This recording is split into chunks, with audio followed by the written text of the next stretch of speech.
Welcome to the CIBHS KDA webinar series. Today's webinar will be on preparing youth and parents for participation in the child and family team.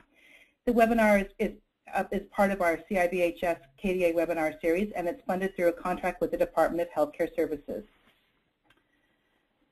So one of the overviews of today's webinar is to really talk about the value, the principle of implementation of KDA, that youth and parents are meaningfully involved in the child and family team process. So what we're trying to do today is to focus on some ways to prepare youth and parents to meaningfully participate in the child and family team and also in the CFT meetings that occur as part of that team. We're including several principles from the core practice model. We're including lessons learned and information gleaned from both the statewide learning collaborative in August in Sacramento and also some of the regional KDA learning collaboratives in the last month or two. So we'll share that. And then we're also going to talk about Santa Clara County is going to present on their work that they're doing around this and how they've taken basically some of their existing components of other programs within Child and Family Services and are able to apply those to KDA. So before we get started here, it's helpful for us to learn who's on the phone and get a better understanding of our audience today.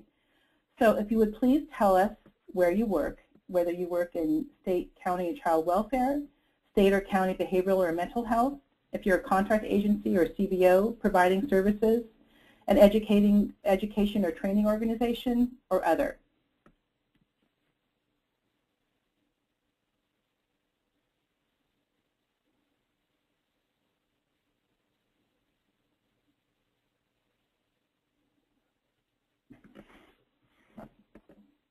Still have some people voting. People are still voting, okay. Yep. Great.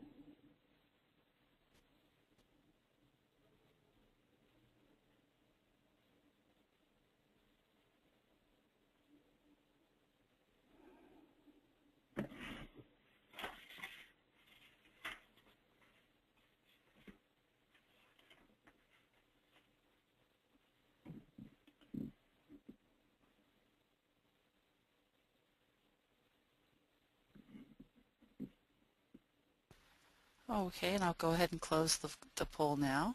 Okay.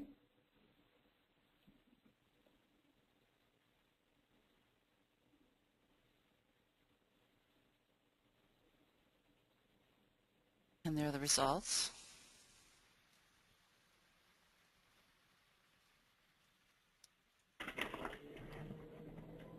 So Darcy, that's not showing on my screen. Oh.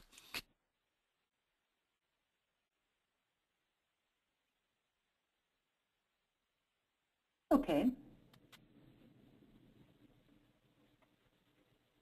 Can you see that?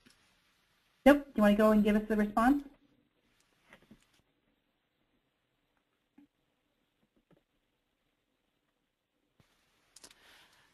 Katie, you can see that?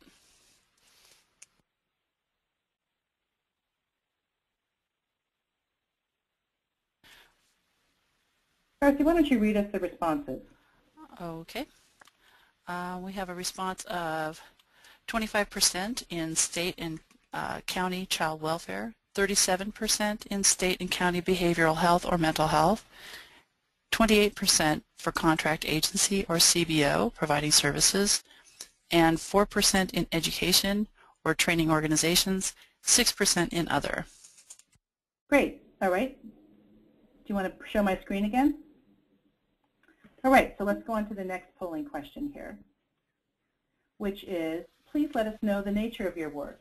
Do you work directly with children and families as a caseworker, clinician, wraparound facilitator, or other, supervisor or manager, a family partner or a youth or peer provider, a consultant, trainer, or technical assistance provider, or other?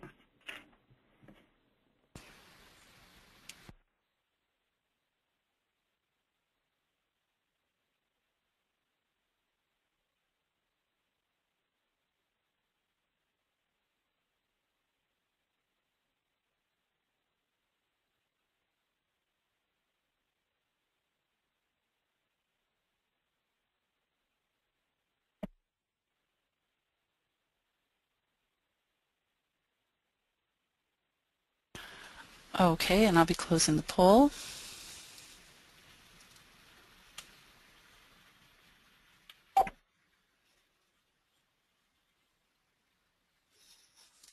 The results of the poll are 27% work directly with children and families, for example, clinicians.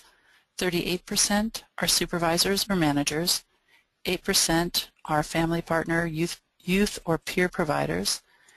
8% fall in the category of consultant, trainer, or technical assistance provider, and 19% fall in the category other. Great, thank you. Okay. And our last polling question. In your county, do you have a specific way to prepare youth and or parents for participating in child and family teams? Yes, no, I don't know.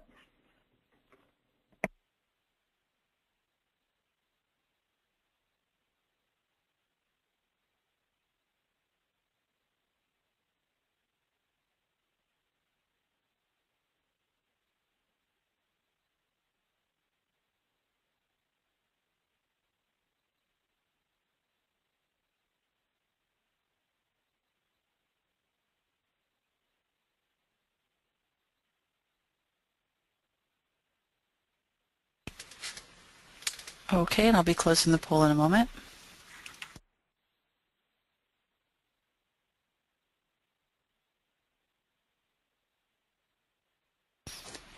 And the responses to that question, 42% answered yes. They do have a specific way to prepare youth and or parents in participating in child and family teams.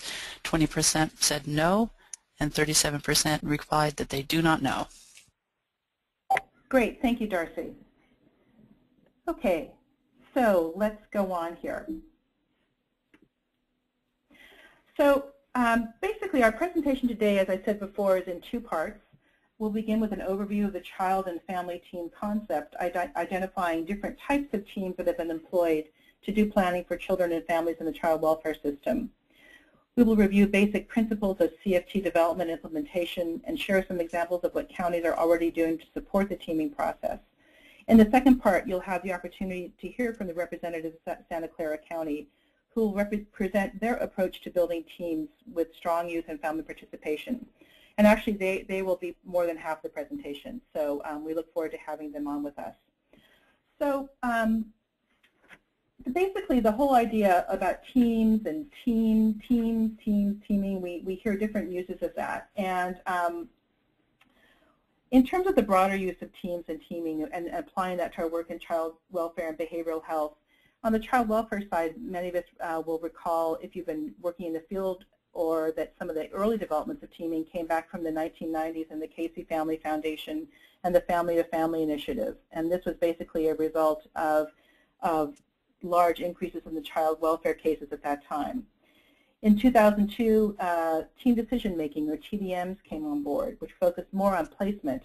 But again, that was basically one of the principles around when a child was at imminent risk for removal, and that was another thing that I think has helped formulate some of the work of the core practice model. This is a quote that's from the core practice model about why use teams, and it's basically that the results of collaboration are greater than the sum of each individual's contributions. This process is a major advantage of a multi-agency collaborative approach, as it creates something that could not be achieved by any one of the individuals or member organizations working in isolation.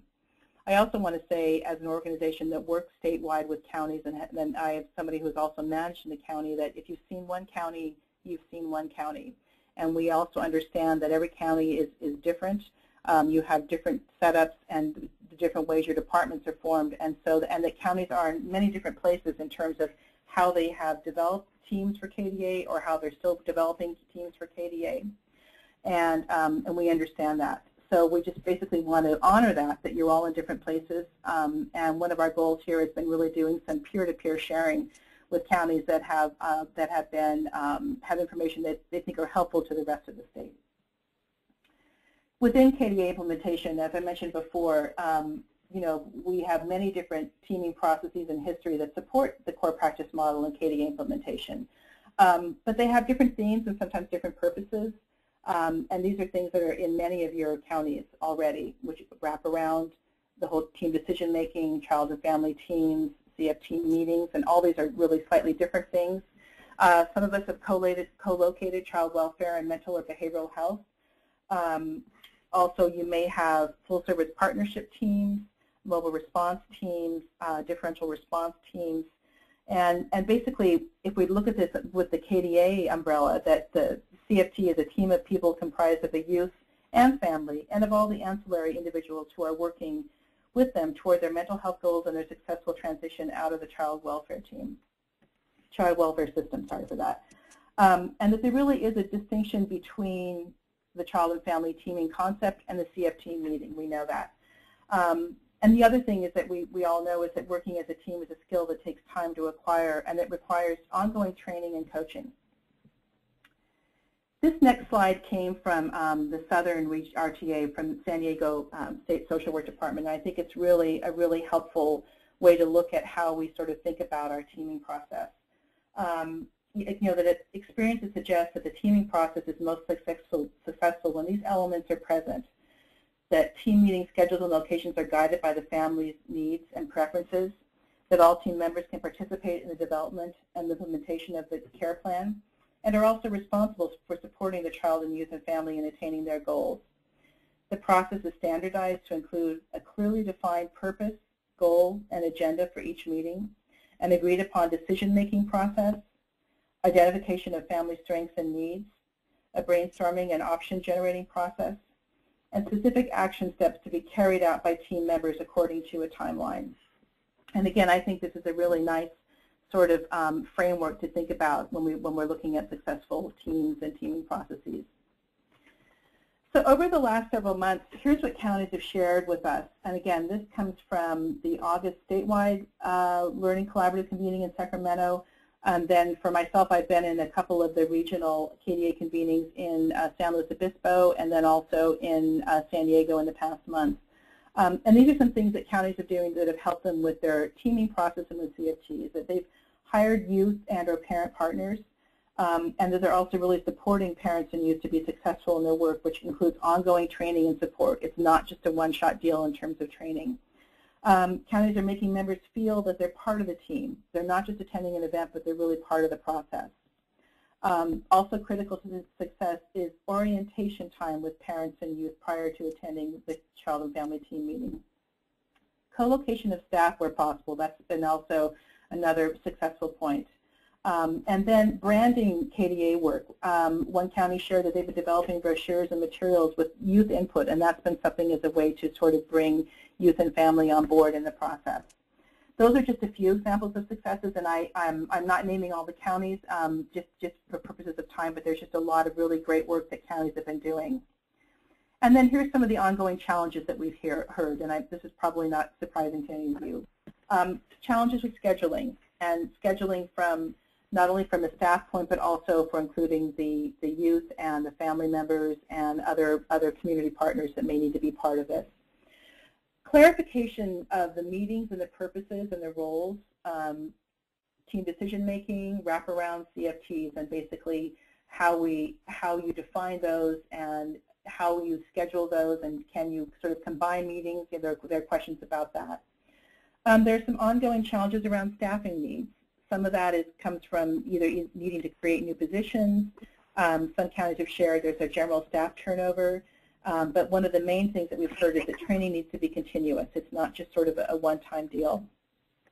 Another ongoing challenge is that we need a common language, that there are many acronyms.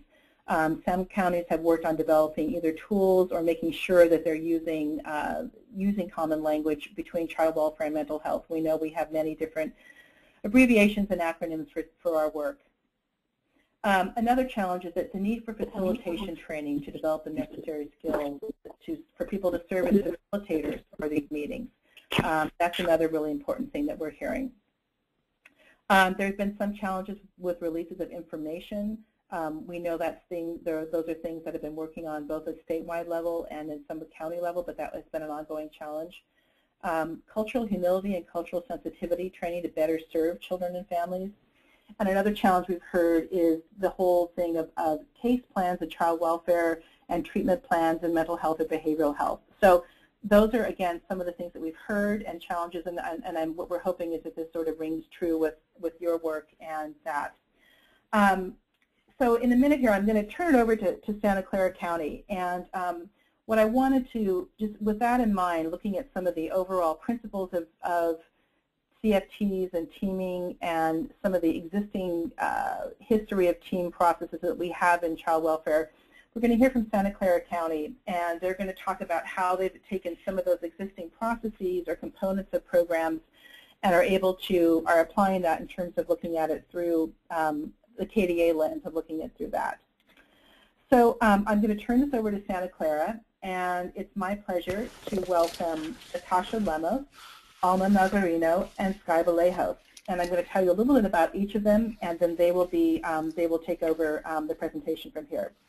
So Natasha Lemos has worked for the Department of Family and Children's Services in Santa Clara County since 1996 and has facilitated family group decision-making meetings since 1999. She's currently a social work coordinator, too, at the Joint Decision-Making Unit and facilitates TDMs, family conferences, and My Time meetings for transitioning youth. Alma Nazareno is currently a full-time Joint Decision-Making Unit facilitator at Santa Clara County Department of Family and Children's Services. Prior to that, she was a case-carrying social worker for DFCS for over 8 years. She's also worked with Eastfield Ming Kwang's Uplift Wraparound Program as a family facilitator. Alma enjoys working in child welfare and has a true passion for working with and advocating for adolescents and transitioning age youth and young adults. Finally, we have Sky Vallejos, who has been working with the Independent Living Program as a case manager for over 1.5 years. She's a graduate of San Jose State University, where she received her BA in sociology with a minor in child and adolescent development. She loves having the opportunity to work and support youth on their journey to independence and finds it a rewarding experience.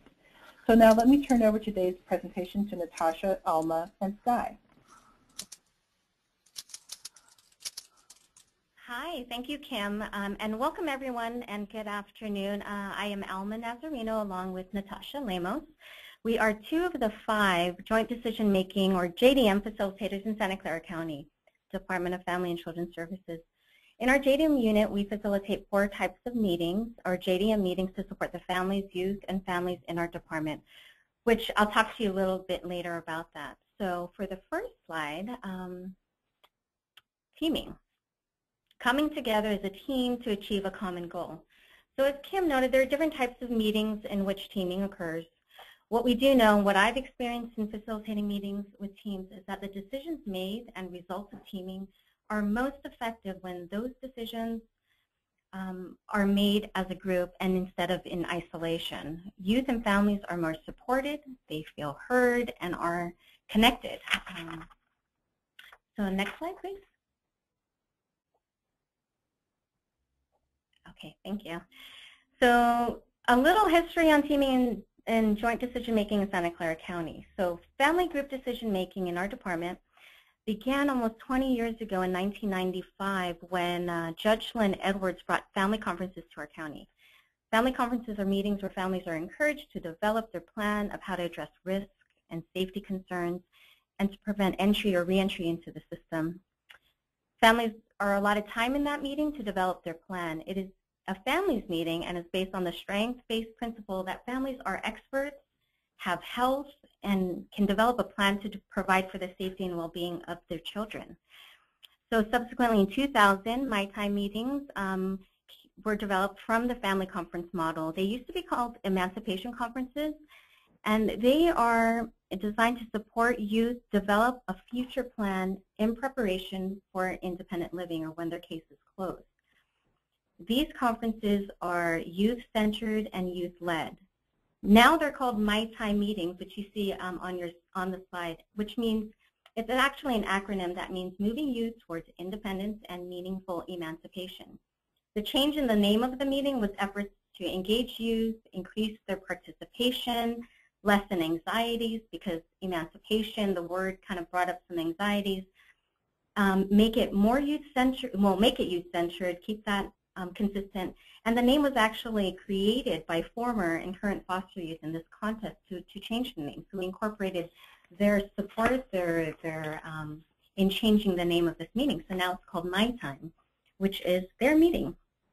Subsequently, in 2003, we began facilitating team decision-making meetings, or TDMs,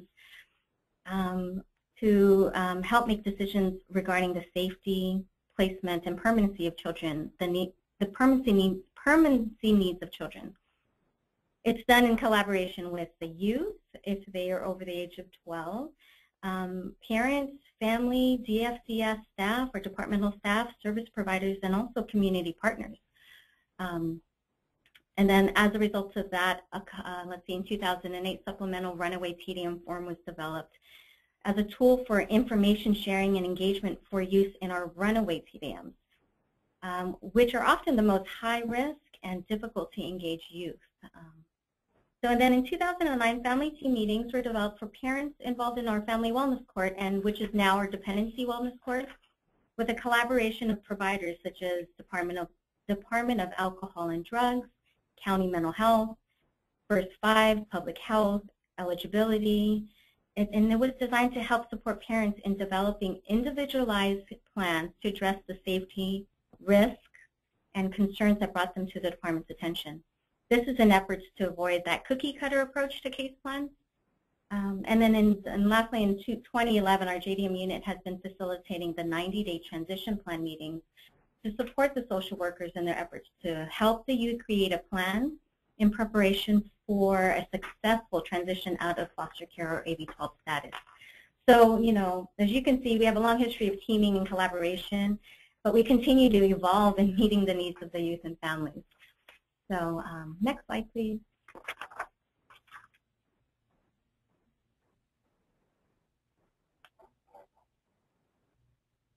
Next slide. Oh, I think that we were disconnected. No. Hello? We can hear you. We've got the values slide up. I thought we disconnected. I apologize. No problem. So values and principles. So our JDM meetings are approached with the same values and principles that are congruent with those that are identified, as you see on the right side, with the KDA values and principles. So strength-based, it's the belief that all youth and families have strengths. In all of our JDM meetings, we talk about and identify those strengths, the talents, the things that are working well or have worked well. For example, in the goal planning meetings, the My Time meetings, we have a strengths list that we pass around to all the participants to write down what the youth's strengths are, their accomplishments, and at the end of the meeting, it's read out loud and given to the youth to take home.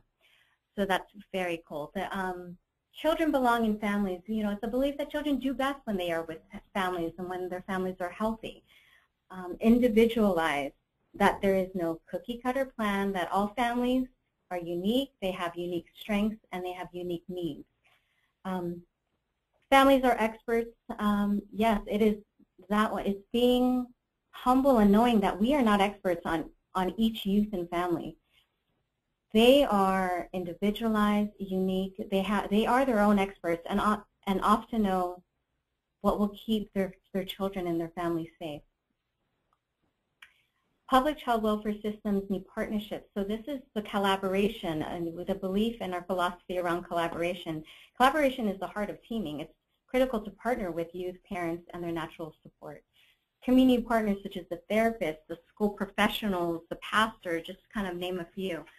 So, you know, as you can see that's kind of filtered through all of our JDMs. So family and youth voice is that their input and knowledge are valued and that they are heard. Families need strong communities. Healthy families have strong communities and are connected to support. Cultural humility and sensitivity, it's really being humble and not assuming we are experts in culture, but that we learn from the youth and from families what is their culture and being sensitive and respectful to that. And the last one here, but not the least, you know, it's transparency. This is the principle of nothing discussed about us without us. You know, as I think effective and most successful plans are those in which all of the information is shared openly. So as you can see, they are in line and congruent with those identified in the KDA practice model. And so I'm going to transition now to Natasha, who will talk about how this looks in practice for us. Hello, good afternoon. My name is Natasha Lemos, and thank you for having me as a presenter at this webinar. I've been facilitating team meetings since 1996, and I'm very passionate about it. I've done meetings for families who come from all over the world because our county is very diverse. I facilitated meetings in English, Portuguese, Russian, and now I'm excited about sharing my experience with everybody else who's participating in this webinar. So the next slide is about program implementation and successes. And the way we broke it down is to kind of talk about what happens before the meeting, what happens during the team meeting, and what happens afterwards. So the first key point is that we want to make sure that key people are invited to the meeting. The success of the meeting depends on so many different factors, but the key factor is to have the key people at the meeting. So what we do is before the meeting, we do home visits whenever possible. We do phone calls to youth and family, to service providers if needed, and we explain to them what to expect from the meeting, what to expect for how the process is going to look like, so that we reduce anxiety about the meeting. Because for most families, it's something new, it's something different, it's not what they do every day. And so we need to do some prep work to make sure the meeting is successful. The second important factor is to gather information about the child, youth, family, and what I mean by that is to really look into their culture, language needs, safety issues, and also be aware of potential alerts, such as mental health issues and substance abuse, because we are ultimately responsible for everybody's safety during the meeting, in both emotional and physical safety. Sometimes for physical safety, we need to have meetings in a more structured environment, and we would have a security guard on standby. But that happens very rarely. It's only in emergency situations and when there's severe domestic violence issues. Otherwise, we try to do it as family-friendly as possible in terms of environment. Another thing that's important, and that in Santa Clara County, the referral process to any team meeting is designed in accordance to what I just talked about. How we can get the most information before the meeting so that we can make meetings successful. We design referral forms in such a way that social workers who are referring would need to answer certain questions to give us an idea of what we can do as facilitators to make this meeting successful. And I can give you an example of that. On the referral form, we ask questions such as, what are the language needs? What are the child care needs, if any? What are the culture? How does the family identify culturally? So we can find a match in terms of finding a facilitator who would be a good match for that specific family. So we also can send emails and make phone calls to social worker or another referring party to make sure we clarify anything that can be helpful to facilitate the meeting.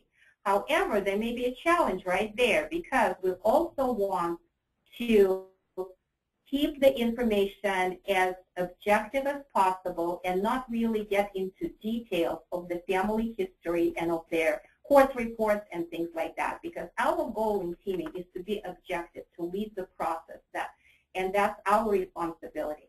So sometimes, and it is not uncommon, that social workers would want to tell us everything and anything about the family, but that's not the goal. We want the whole group to hear about the family when the teaming occurs, and we want the whole team to be able to participate in interventions and planning for those. So another important factor is that scheduling a child care provider if needed for the family, because what we realize is that not only families may have other siblings who are younger, and if they're younger than age 12, they cannot participate in our meetings. That's the policy we have in our county to protect their emotional safety. So we need to plan accordingly and provide child care. We also have youth who are young parents, and they may be dependents right now, and at the same time they may be successfully parenting their babies. So the babies are with them, and we need to provide child care for them as well. And what helps in our county is that we try to schedule as many meetings as possible at the Family Resource Center, because at the Family Resource Center we have a contract with child care providers. So child care can be addressed much easier than when we have it in the main administrative DSCS building, where we have to rely on social worker one, or sometimes pull another social worker from the unit to provide child care if unexpectedly the family brought children to the meeting. So facilitators review the referral. They look into all those factors to make sure that they're aware, and they do it by phone or in person. Sometimes we meet with social workers before the meeting. We try not to do that, but sometimes it is required, especially in cases where there is severe DV issue. Facilitators may email, call social worker to clarify any additional information, and also ILP case managers or social workers who refer to My Time meetings will talk to the youth and the family to prepare them and also to identify who the youth wants to invite to the meeting. One of our ILP case managers is part of our presentation today, and she will cover in detail the engagement strategies they use in engaging the youth. And I will just go to the next bullet, which is facilitator reviews the TILF. TILF is a standard form that is required in our county to be attached to the original My Time referral. And since the original referral ideally is made at when children are age 16, during the time that we facilitate subsequent follow-up meetings, we may have so many TILF updates. And it is important that each time we have a follow-up meeting, there is an updated TILF attached, because youth goals change, their needs change, and we need to address their needs accordingly. And sometimes when we may not have had mental health issues at the beginning when the original referral came in, but we need to continue assessing the youth and the family, and if those issues arise, we need to make sure we kind of adjust our meetings accordingly, and maybe invite mental health professionals into our meeting to address those upcoming needs. And then the last bullet here is that the social worker is required in our county to submit TILF every 12 months. One other thing I wanted to mention in regards to the prep work is that it is not uncommon for us to do TDMs after hours in this county. And I'm kind of proud of that we make ourselves available to come on Saturdays, to come sometimes on Sundays, if this is the only time youth and family may be available. It may be also a challenge for some families because not all service providers may be available for them on those days. And so we need to kind of balance what's in the best interest of that family. Have a therapist available, and or having a meeting on Sunday so that the parents do not have to miss work during the week, which is most of the time is their sole income, and or miss school, or maybe even visits with other siblings who they are in reunification with, because reunification is the #1 goal. So we try to assess that when we have a request for a Sunday meeting and accommodate the best we can. So also very important is to consider a good location for the meeting. Like I said, we try to schedule them at Family Resource Center at the Hub. That's the name of our youth resource center that works in conjunction with ILP. We schedule meetings in the school, especially if youth has an IEP, and it's important for us to have the principal, the school counselor, and the teachers at the meeting, and they have very limited availability in our experience to take time off work and come to our agency and be part of the meeting. So we go there to where they are at. And we facilitate meetings at the juvenile hall if needed, if that's where the youth is, and sometimes at libraries. We had a situation where the youth requested the meeting to be at the cemetery because she was dealing with grief issues about her mom's recent passing, and we were ready to accommodate that and request a room at the cemetery in their office to make sure that the youth need is met there. And the last thing would be, the last choice would be the Julian Administrative Building, because we kind of do not want to re-traumatize our families. In their minds, the Julian is the name of the street. I'm sorry, not everybody lives in San Jose. So Julian is where DFDF main building is, and so for most our families, this is where they go first time and have a contact with the social worker after the child is removed, and so we do not want to re-traumatize them by having a meeting there. So we can go to the next slide, please. So the next one is what happens during the meeting. in terms of engagement in teaming. So during the meeting and right at the very beginning, we ask the families to make agreements because we are together as a group and we want that process to be safe and effective. So we suggest agreements such as no blaming or shaming, being respectful to each other, but we also ask the family what's important in their culture, in the culture of their family, and we would be happy to add that agreement to the list of our general agreements that we always use. We also ask them where they would prefer to sit. We give them priority choice of seats, and the facilitator usually greets the family standing in the doorway and allows them to come in and choose the seats that they would make them feel more comfortable. And then the service providers and social workers would go last and will just sit at the chairs that are still available. So we also want to make agreements with the youth, and that's very important because a lot of our youth have experienced trauma in their lives, and sometimes the trauma continues. They may invite their parents, but they still are not comfortable being in the room with the parents, talking to the parents, facing them. So that kind of stuff needs to be assessed before the meeting, and what we do as facilitators, we make agreements with the youth. We make agreements such as we ask them, would you please raise your hand if it becomes uncomfortable? If you need a break, would you prefer to make an eye contact with me, raise your hand, or actually tell us that you need a break to make sure the emotions don't run too high. And sometimes, and it's actually happened in one of my most recent meetings, the youth, when she saw the mom coming to the meeting, she actually refused to participate. That's how deep the conflict was. And we were trying to work with that. So what I suggested as a facilitator is I gave her a few options. I asked her whether she would like to have the social worker speak on her behalf about the worries and the concerns, and maybe that would make it easier for her emotionally. I also gave her an option of writing things down, and she was very happy to hear that option. So she did not feel comfortable even writing things down in the same room where everybody else was. So I took her to the room next door. She wrote everything down on a piece of paper, and then I asked her, would you prefer me to read that, or would you prefer the social worker or the therapist who came to the meeting to kind of read that on your behalf? So she said, yes, you can do it, facilitator can read it. And then she preferred to stay in another room and did not want to go again through the trauma of communicating with the mom, because neither of them were ready for that communication at that point. So these are just a few examples of engagement and teaming and what helps, that I wanted to share with you in this presentation. So another thing that worked for us is that we have, and some other counties may have, what we call here a self-printing board. It's a whiteboard where we can write on, and then we click on this button and it prints everything we write.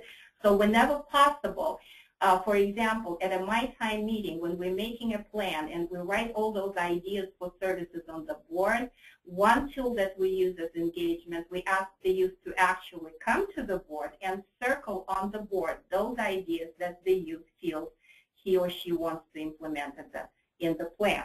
If we don't use the board, we use another tool. We have those segments that can be combined into a circle, and that the segments represent all the domains that we cover in our emancipation meetings, such as housing, employment, and we ask the youth to choose which domain they want to talk about first and what else they want to talk about. And if they say that today they only want to cover 2, and if the kid is only 16 years old and we still have time to plan for other domains, we actually respect the youth, and we tell them that's fine, we can just talk about 2 domains and schedule a follow-up meeting. The challenge would be if we get the youth in the system who is already 18 and maybe graduating high school already, and then we need to talk about so many domains that sometimes we kind of force a little bit other domains on them because we just want to make sure they get all the support they need before they leave the system. And another option, like I said, is to schedule the follow-up meeting, not in 6 months like we would normally do with a 16-year-old, but if they are NMDs or if they're already 18 years old, we may suggest to do it in a couple of months. And one of our successes is that when we ask the youth, when would you like to have a follow-up meeting? It's not uncommon for us to hear, how about next month? And that's what makes us real happy as facilitators. That makes us feel like we did something really important for the youth, and they value our service because they want to meet again next month. So that's what happens during the kind of initial stage. And so at all stages of our meeting, not only at TDMs, but at family conferences and my time meetings, we would like the family to make decisions about who they want to be part of the discussion. It's not our decision sometimes to invite, sometimes we as an agency need to invite certain relatives, even if they're not in agreement and may have broken relationships with them. But most of the time we want to respect what the family, who the family wants to be at the meeting. And in fact, right at the very beginning of the meeting, we ask the youth, is everybody who you would like or need to be at the meeting is here today? And if the youth says no, that can be challenging. So this is when we need to make a decision whether to continue with the meeting or whether we would need to reschedule the meeting when that key person can attend. And that would be based on different factors. Probably the most important of them would be the urgency. If placement needs to be, let's say if we get a 7-day notice and we need to make sure we find a placement for the youth, we would still continue without that important person being there. But then what we do, we tell the youth that we can have a follow-up meeting as soon as they need it to make sure that person can come and participate. That's how we deal with that type of difficult situation. So gathering information about safety, risk concerns, I think I mentioned that. That's very important for the meeting. And then we also kind of our meeting process, for those of you who facilitated group decision-making meetings, it goes through several stages when we talk about worries or concerns, and then we talk about the good things. So when we talk about worries, what's important in terms of teaming is engagement, is to make it the family feel comfortable. And it's not the most comfortable thing to talk in front of the group of strangers about stuff that's really difficult, and sometimes people feel embarrassed and ashamed of what's going on in their family. So what we do as facilitators here in Santa Clara County is we kind of try to ease that process by telling them the reason why we're asking all those difficult questions about difficult behaviors, about different problems that you may have in your family is not because we want to make a judgment about you. It's not about making you feeling ashamed or embarrassed about anything. The reason why we do that is because our goal is to be as transparent as we can. And only being honest at this meeting can ensure that we provide the right services for you. And so that kind of works, that type of language and that little spiel that I just quoted usually works, and they open up some more. And then we all have been trained in CAP in this county, and using CAP language also helps. We used to use the word concerns and issues, and now we try to make it congruent with the CAP training, and we use a less strong word. We talk about worries, and families seem to be more comfortable with that. And then the next step is when we talk about the good stuff. And guess what? It may seem that it's the easiest part, but for most families, it actually is very difficult because culturally, they may not be used to talking about good things in their families. They may not be used culturally to talking and complimenting family members and their children about the successes that they have achieved. We need to be aware of that, and what we do here is we ask questions. For example, what does a good day look like in your family? What happens when everybody is happy and having fun? Because sometimes youth, no matter how many times you ask them a question about strength, they will still not feel comfortable talking about it. Or we would ask them, how was Thanksgiving, if timing is appropriate? Who did you have at the table? Who are those important people that you would like to have as part of your support system? And what is that one good, not only what one good day looks like, but what is that one thing that you appreciate about your family the most? And how can we support you so that those good things continue in your family? I think that's also an important part of engagement. And then when we brainstorm ideas, which is like the next part in our process, and we list all those ideas on the whiteboard, we ask everybody to contribute as much as possible. And we start with the youth. In the ideal world, we ask them, for example, where would you like to live? Not about what the social worker thinks or what the court mandated, but we really want to hear from you. And that kind of question usually works well. And we also want to make sure that every decision or recommendation that we make is reflected in the written plan, that everybody gets a copy of that written plan, and then at the end. And so I think with that, we're ready to go to the next slide. And real briefly, what happens after the meeting. Because at the end of the team meeting, when the meeting ends, it does not mean that the work ends. The main bulk of work happens after the meeting. So we want to make sure that the plan is structured in a very simple way, who is doing what and when. And we put real names of people, names of agencies, and very specific time frames of who is doing what and when. That helps people, that helps us hold people accountable, especially when we have a follow-up meeting scheduled. We just go over the original plan and make sure that people who committed to support youth and family in certain steps, that they've done what they made commitment to. So that's what happens after the meeting. And other things are that we schedule a follow-up conference, and we ask when the family and the youth would like to have that conference and where they would like to have it, because sometimes for the original meeting, we don't really know what their preferences are. We're just kind of doing the best we can in terms of accommodating the family. But when we have follow-ups, we've already met with the youth. We can ask them, who else needs to be invited? Where would you like to have the meeting? Did you like having it here, or would you prefer it somewhere else? And we schedule follow-up meetings based on that. And we also place a copy of every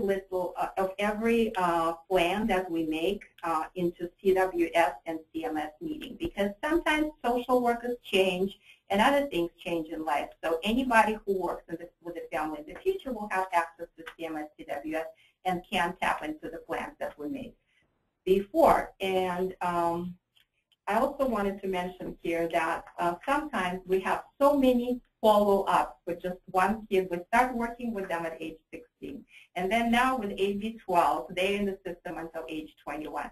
So again, proudly, I wanted to say that we as facilitators become part of their natural support system, because we keep the same facilitators as much as possible to facilitate subsequent follow-ups.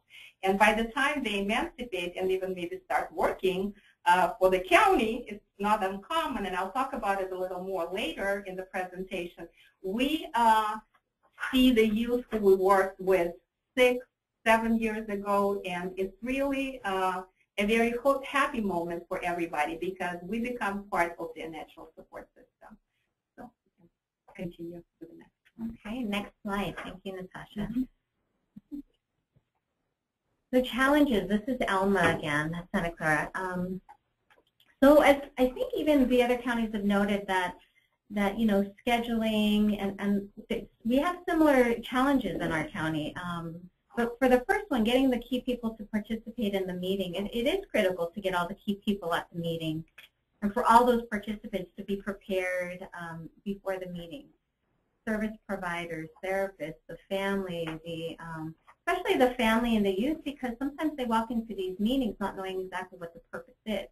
And so it's just kind of getting everyone there, and also preparing them. They may be in a room where there's a number of service providers or departmental staff that they may not expect is going to be there. So also providing that kind of prep work. But yeah, getting the all of the key people that are working with the family or the youth at the table.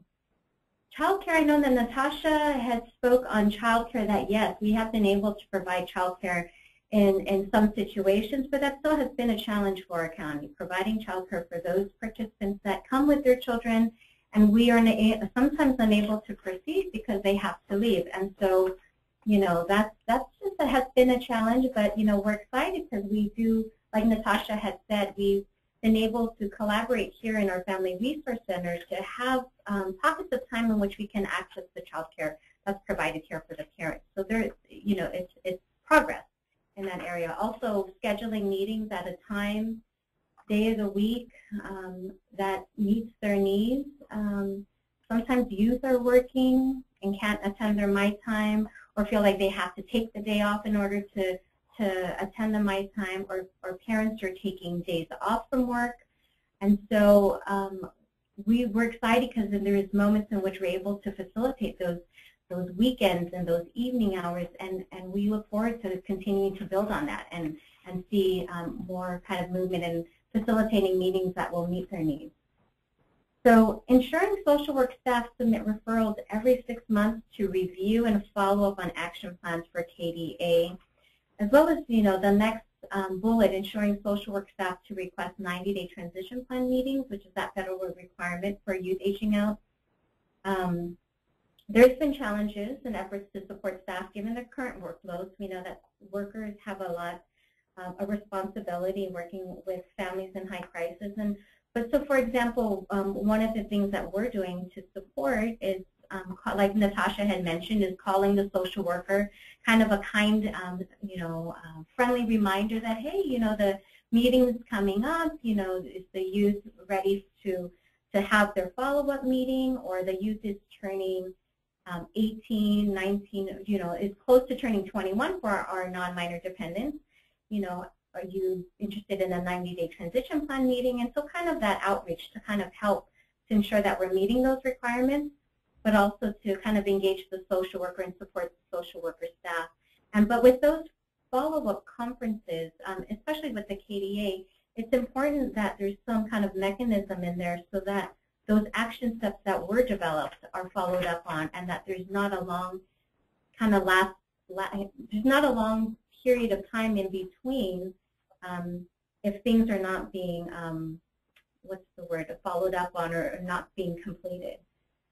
So funding is our last bullet on this slide, and you know, I think that we all agree, not only for our county, it's been a challenge as we've had funds, you know, at some point, and then lack of funds, and I'm sure this is also for other counties as well, that we've experienced the up and downs of the funding piece. And so we have, what I want to say is that when we do have funding, we have the resources, for example, to designate a staff to go out and start the engagement process with families before these meetings, maybe giving them a call on the phone, letting them know exactly what to expect, or going out to their homes and just kind of giving them a face to who will be facilitating their meetings and answering maybe some questions about what to expect. Or maybe, for example, at one point, if we had funds for childcare, so that wouldn't be a challenge. And so, but good news is that with us being a Title IV E-waiver county, now you will have more freedom and flexibility to allocate funds for these ideas and needs. So let's see, what else? I think that's it for now. I'm going to go ahead and introduce Sky. She is our county's fabulous ILP case manager. And she's going to talk about their efforts and strategies in engaging youth. So here's Sky. Hi everyone, this is Sky. So I work for the Independent Living Program, and the Independent Living Program, we work with the youth ages 16 up until their 21st birthday. And so I'm going to first talk about the innovative methods we use to engage our youth even before they start going to meetings. But in our county, we want to create leadership opportunities to empower our youth as well as to promote youth-led. We have CYC, which stands for the California Youth Connection, and this is a youth-led program where youth work to create legislative changes. The most prominent and known is probably AB 12, which extended foster care from the age of 18 until the age of 21. We also encourage our youth to participate in ILP, and by doing that, we create leadership opportunities. We have 2 annual events, Independent City, which is a resource fair, and ILP Celebration, which we hold at the end of the academic year to celebrate all the accomplishments our youth have made. They, go through different struggles, and we really want to showcase the amazing accomplishments they've made throughout the year. We also have founding hub members. So as you've heard, the hub is our youth drop-in center here in Santa Clara County, where they're able to come and use computers, hang out in a safe place. There's food available for them. We have tons of resources in-house, but we have founding hub members that actually were, they were 10 founding hub members that came together and helped create the hub. Currently, 4 of them are still working at the hub, continuing their work, and it's been the county's interest to always have youth-led and be able to have youth voice to inform our foster youth, and they're continuing to do this because they know the importance of it. And we have the Youth Advisory Board and Speakers Bureau, which are expanding the use of our youth leaders because it's really important. We feel that our youth need to be empowered and have the voice and be able to share with us their needs. We also, I'll talk about a little bit more in my next slide, but I want to mention right now the case aid position with ILP, which requires a youth, it's more of a youth position in a sense, though they have to be over 21, but they have to be a former foster youth. And the importance of that is that we're able to connect with our youth at their level because they're used to having a lot of providers that might not necessarily understand the different things they've gone through, but to have someone that's been there, done it, talking to you and connecting with you really helps with the engagement piece. So I want to go to the next slide talking about our team. We have a very diverse team. We have males and females. We are bilingual. Spanish and Tagalog are the languages that we have. We, as I mentioned, the case aides are former foster youth, but we actually have our case managers who are former foster youth as well. And we have this diverse team to match the diverse population of foster youth that we serve. We also try to always match our youth with a case manager and case aid team that matches their needs. So as you heard earlier, Natasha saying that they want to match facilitators to youth and their families based on their needs, we also try to do the same thing with ILP and match our youth with case managers and case aides that will fit them, be it if it's a male, someone that speaks Spanish, maybe someone who has children and that can relate to them, the fact that they're, parenting. So we really take those things into consideration when we match them with a case manager and case aide. So on to our next slide.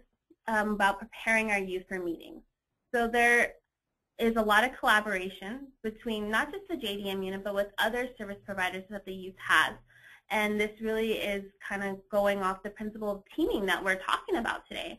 And it is very important because having the strong relationships between the JDM unit and ILP or with other service providers really does help create a comfortable environment for our youth, knowing that they have a team of people together that are all on the same page working to help them. We really work hard to market our My Time meetings to youth, letting them know the meetings for them, about them, led by them, because it can be very intimidating to know that they're coming into a meeting and all these people are going to be at the table and they're going to be discussing you, and a lot of times our youth get scared. They don't know how to be, they don't know if they're going to be comfortable. But we really want to let them know that it's for them, it's about them, that they have the choice to have whoever they would like to be there, that they have the choice to uninvite certain people. Right now, the only mandated people that need to be in the My Time meetings are the ILP case manager and the facilitator. And so we try to make sure that they're aware of this because we want them to feel most comfortable, and because we want to be able to help them reach their goals, and we know that if they're not comfortable, if they don't feel safe, that they're not going to engage with us. And that's our whole purpose, is engaging with them. We also want to accommodate them, and we've already heard the challenges by Elma and Natasha earlier about the hours. So we've extended our hours to 6 p.m. to accommodate having later meetings. We are available on weekends when needed. We are able to go to different places in the community. You heard the story about someone wanting it at the cemetery. We've had it at hospitals. We've had it at the schools, libraries, because they're not always wanting to come to Julian Street, which is the main office for DSCS, or even the hub. They might not even feel comfortable being there. So we really try to accommodate them on those things. We also support with transportation. Sometimes our youth were like, I'll go, but I have, I can't get there. I have school, this or that. So we always try to accommodate with transportation because that's a big piece in our county as well. It's pretty wide, a pretty big county. So we always try to support with that. And as you heard earlier, again, with the child care piece, we heard that, families have children, but we have to also be mindful of the fact that our youth themselves may be parents. So we also have child care available for them as well. And as I mentioned, we're doing a lot of prep work for them. We're always trying to engage our youth before the My Time meeting happens, as I said, letting them know what it's about so that they're prepared. Sometimes that doesn't always happen, though. Unfortunately, sometimes our youth, their phones are out of service, they're homeless, they are not reachable, or maybe they're not too excited about our services and not aware of it. So we have some challenges reaching them, but we always try to engage with you for them, be it through even a text message, an email, phone call, if not able to do it in person.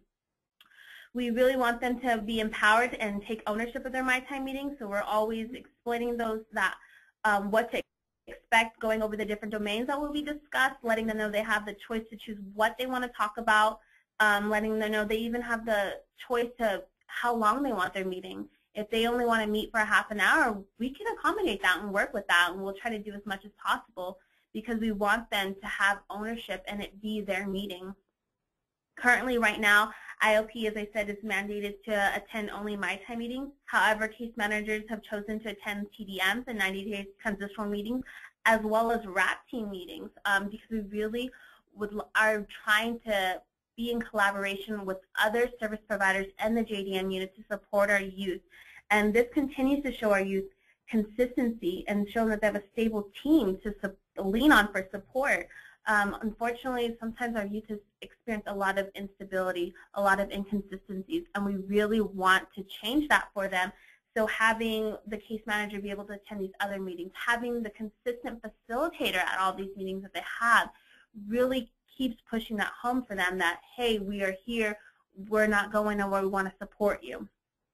And as I mentioned, if we don't get to see them before the meeting, our facilitators will go over all the information that we would do beforehand.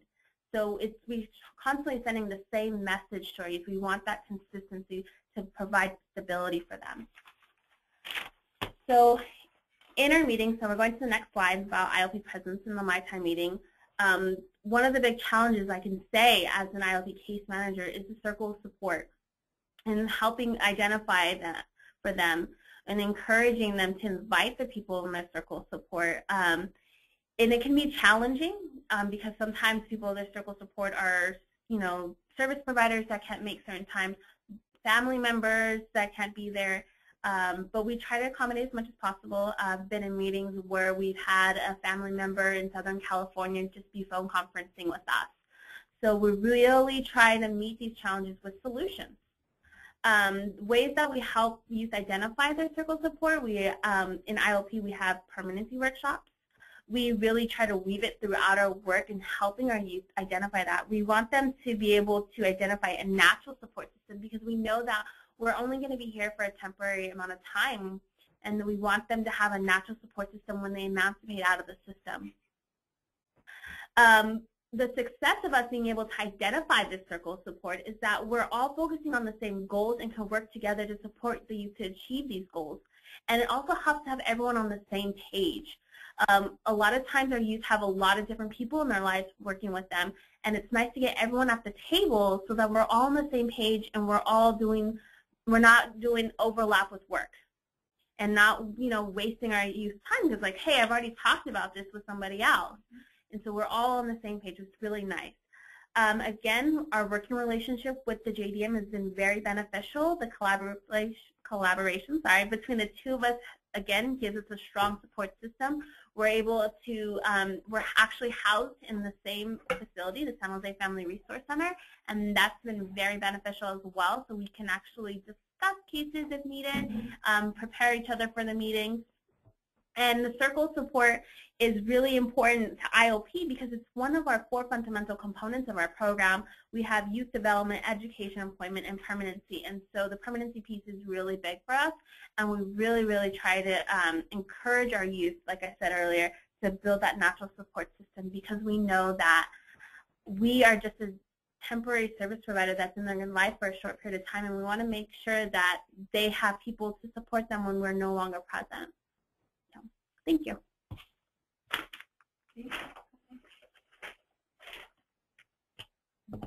The next slide will now be Natasha.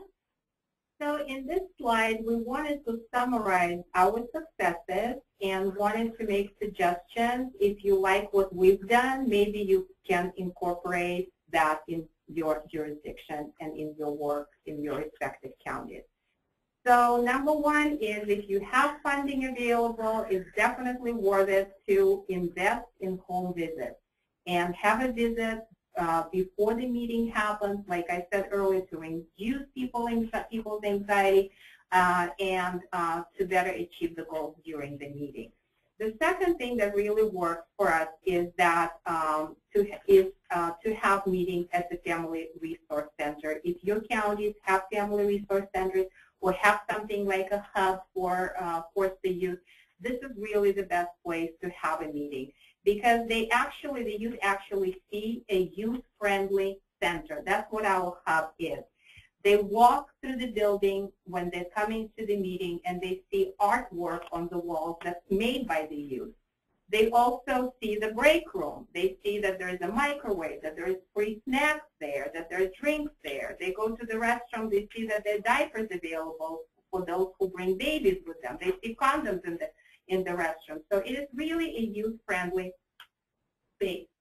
Another thing that works for us is, of course, availability to facilitate after hours. And sometimes that may involve overtime or adjusted time or other arrangements.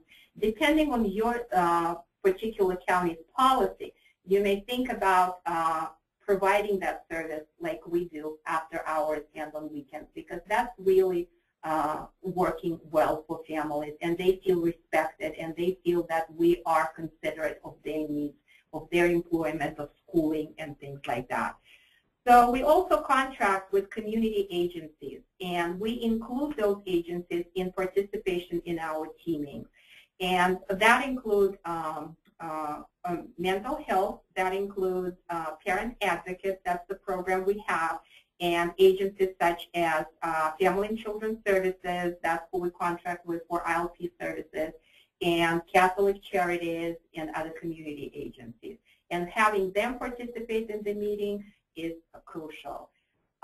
Gathering monthly statistics is also very important. The reason why we do that is because we want to identify certain trends so that we can adjust our future meetings depending on what trends we see. And an example of that would be we specifically gather information about our 7-day notice TDM. And we want to reflect in those statistics whether parents were invited and whether they participated. Because most of those kids have multiple disruptions in placement, and we want to make sure parents are present because a lot of times after they age out of the system, parents will be the home where they will go to, regardless of what happened before. So another reason why we do stats is because, unfortunately, the number of CSEC youth is growing these days, and we are expecting a Super Bowl here in Santa Clara County, and that also, unfortunately, may bring more CSEC youth, and we need to be prepared for that. So targeting services accordingly based on the trends that we're seeing is also important, and that's something we also wanted to share with your jurisdiction. And another important piece of statistics is runaway TDM. We also complete additional forms for those youth who have history of running or are on the run right now. And one important part of that form, and by the way, all those forms are included in the attachment to this webinar, so you will have access to that. One important piece on that form is that we state whether the youth has specific mental health needs and whether the youth needs a mental health assessment.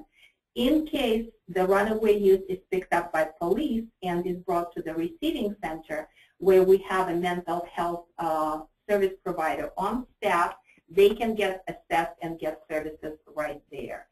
And we also indicate on that form what are the specific triggers for the youth to run, and whether they are on medication or not. That again ensures the best quality of service, so they do not have to wait until the social worker gets to the receiving center and updates the receiving center on those issues.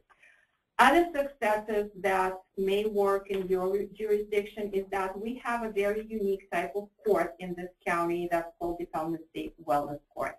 And this is the court, according to one of the parents I work with, that's not punitive in their language, but supportive. I really like that quote and wanted to use it today, because whenever we use the word court, usually it's not about support, it's more punitive sense.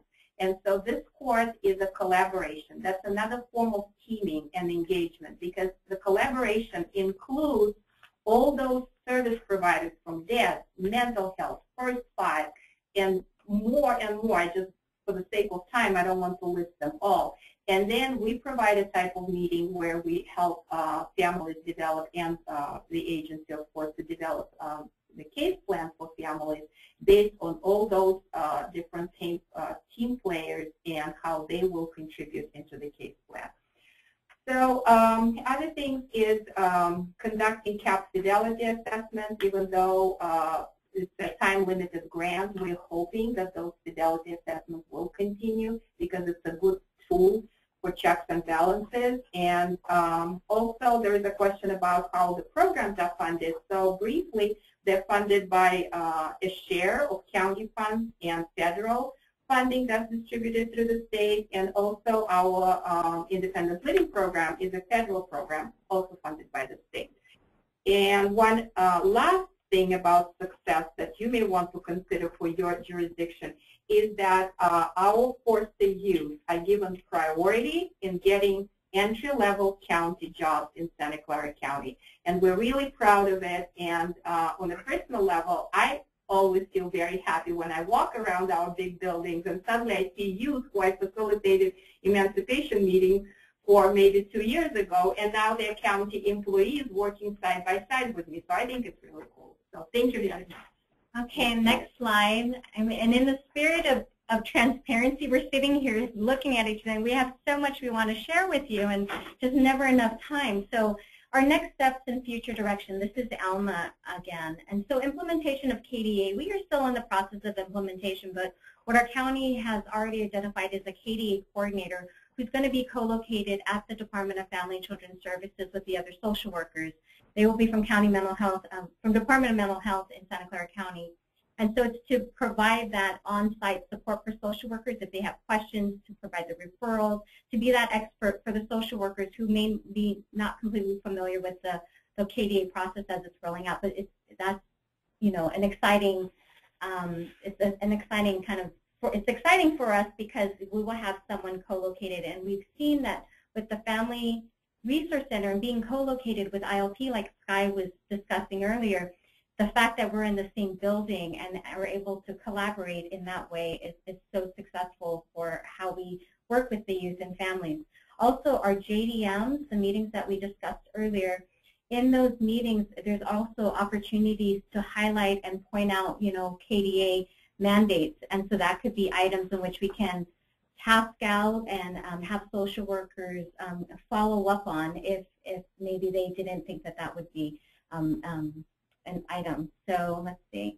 Other future directions for our department is, we've identified, the department has identified expanding the youth and family engagement and improving their participation in teams, and we're exploring the concept of adding a peer support form or foster youth to outreach, kind of like Sky. It's really learning on, it's really learning that having staff that can relate to the youth and families really help with engagement to build trust and their participation, and just kind of really increase that engagement and answer questions that they may have. Skype and conference calls to include international calls, social media. We have been excited that technology in our county, we've been able to Skype participants in, and for those immigrant families that we're working with, if their families are in Mexico or elsewhere, we're able to Skype their support into meetings where normally in the past, perhaps social workers were, had not thought that that would have been possible. So it's really keeping those connections and support for families, or even youth who are out of state, and we, Skype them into a meeting, phone conference family. I may think that, in order with the technology that we have now, it can open up a lot of doors to the connections, like Facebook. Social workers are connecting with youth, especially youth that are on the run, with text messaging. That's safer for some youth.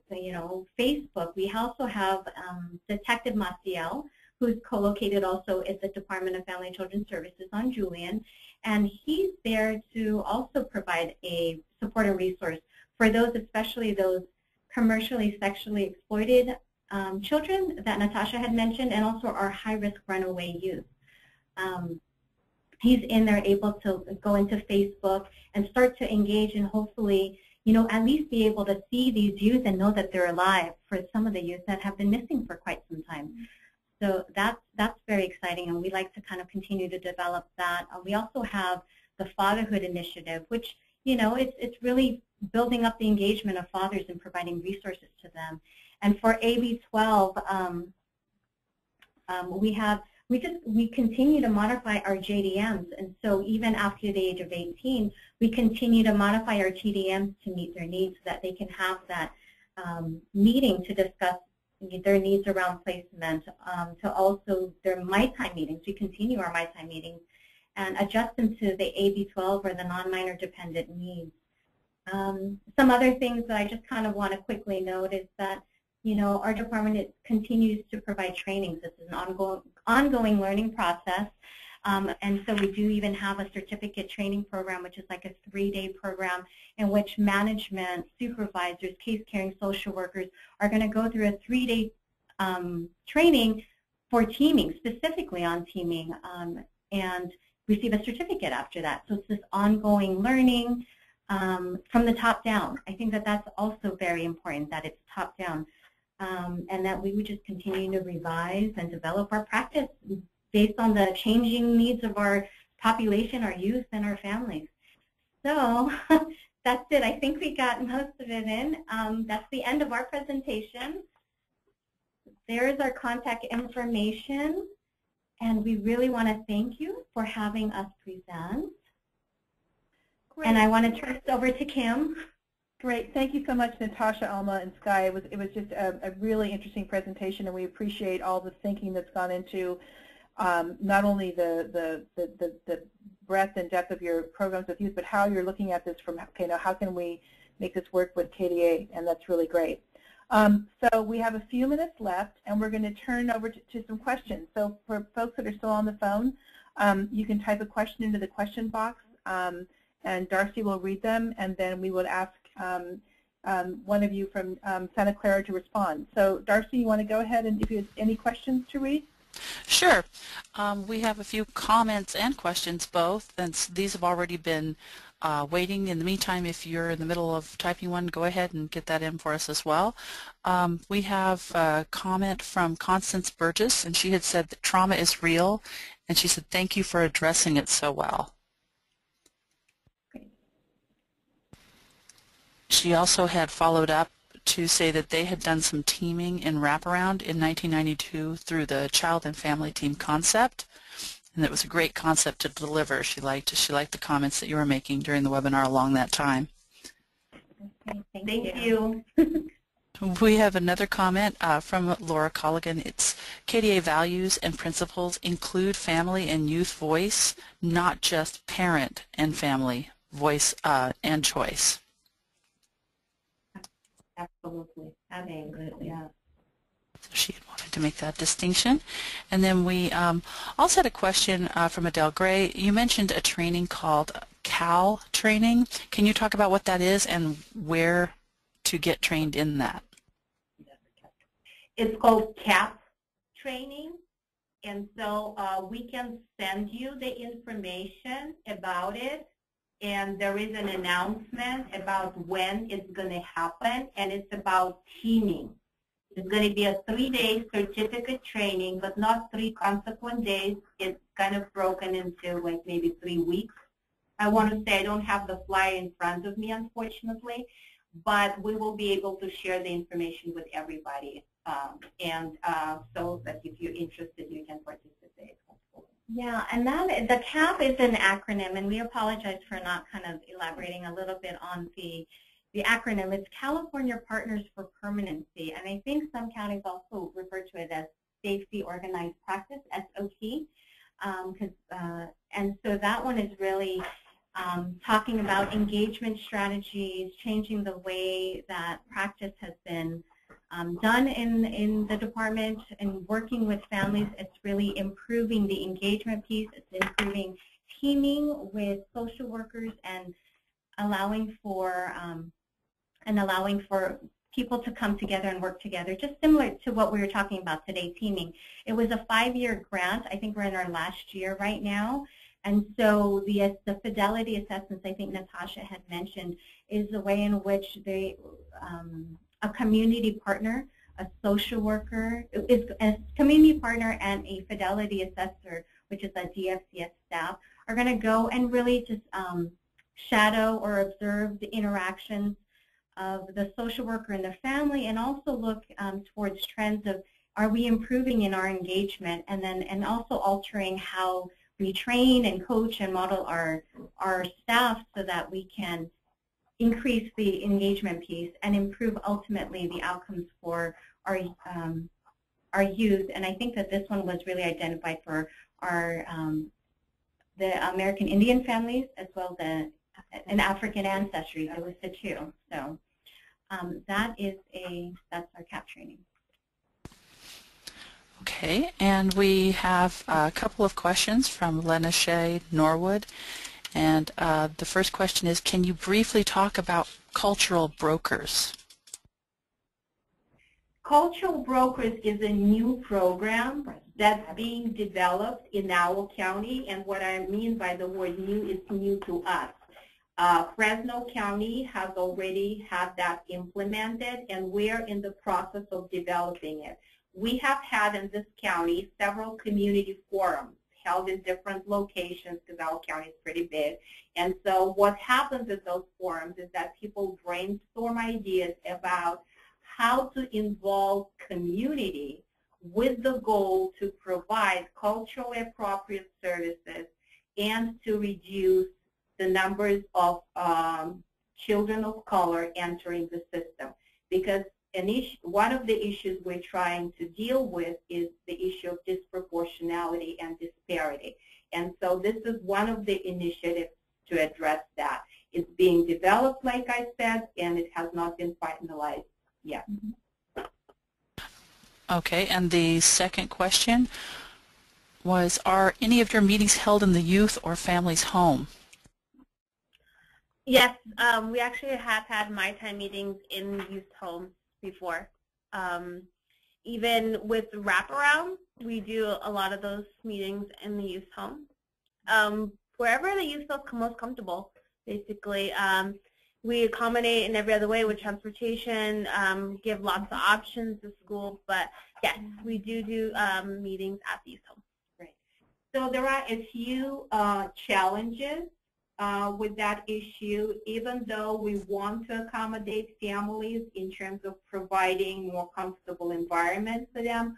However, we do a screening before that, and there is always a very thorough assessment for safety, number one, for confidentiality, issues because a lot of our families have other adults living in the home. And some of those adults may be renters, they may not be part of the family, so confidentiality is an important issue as well. And also it depends on the type of the meeting. For example, it will be we will do more my time meetings in the home compared to joint decisions to TDMs about placement, for example, because the whole reason about a placement meeting sometimes is a safety issue. And so that's why it would be not so appropriate to have it in the home. But those issues are being assessed before the decision is made whether it is possible to do it in the home or not. A couple of things that come to my mind from experience is when we have special needs families. For example, somebody is sick, somebody is bedridden. We would go out there and make an exception and do it there. But safety would be the first consideration. But for my times, yeah, absolutely. If those considerations are given, like Sky says, we do have them where it's most convenient. That sometimes it's the home where they're living. Okay. And we have a question from Rachel Douglas. Do you still find some challenges with regard to communication between agencies, formal and or informal supports? Yes, that always represents a challenge, and the way we deal with it is, again, making sure there is appropriate prep work done before the meeting so that we can get the key players in the room. I can give an example of this one type of meeting that I'm not even sure other counties are doing that. It's called Family Team Meeting that we facilitate in DFCS, Santa Clara County, for case planning. And so that was a meeting that, or the process that we developed for family wellness court clients. And what happens during that meeting is we have representatives from DADS, from mental health, from First Five, from CalWorks. I believe I'm naming all of them and not missing, and Child Advocate. And what happens is sometimes due to their commitment or the lack of funding or resources, they are not able to send their representatives to every FTM meeting. And we see how that affects the quality of meetings. So it's definitely a concern, but we're trying to deal with it and make sure that we have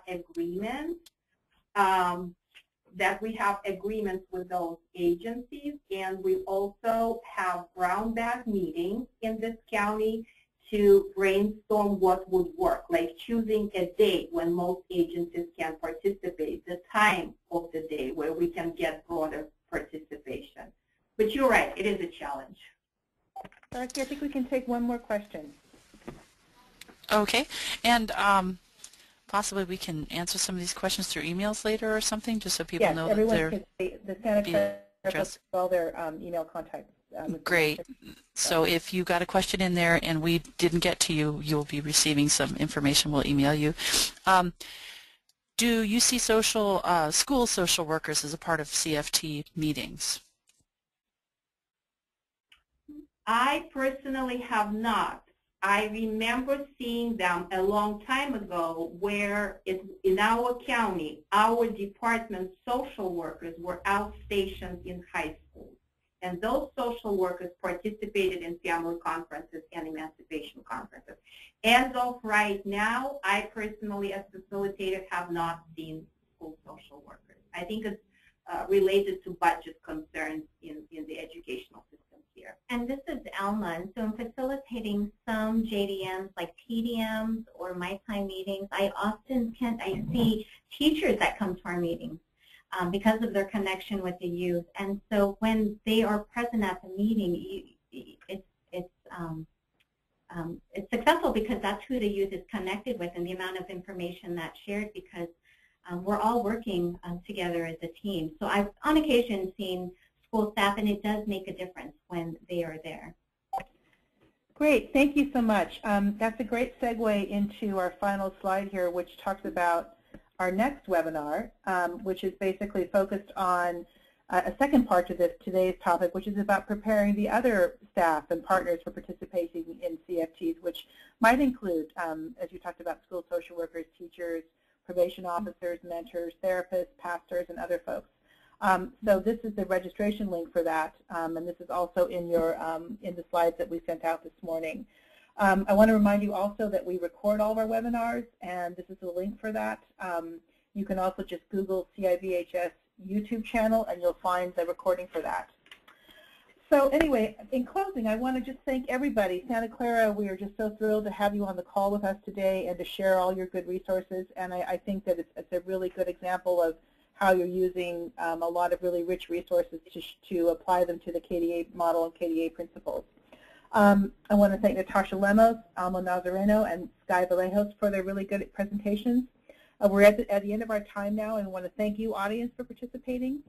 As you leave, there's going to be a exit questions, 3 questions for you to answer, and we hope you'll do that and give us the feedback. And with that, we're going to conclude our broadcast.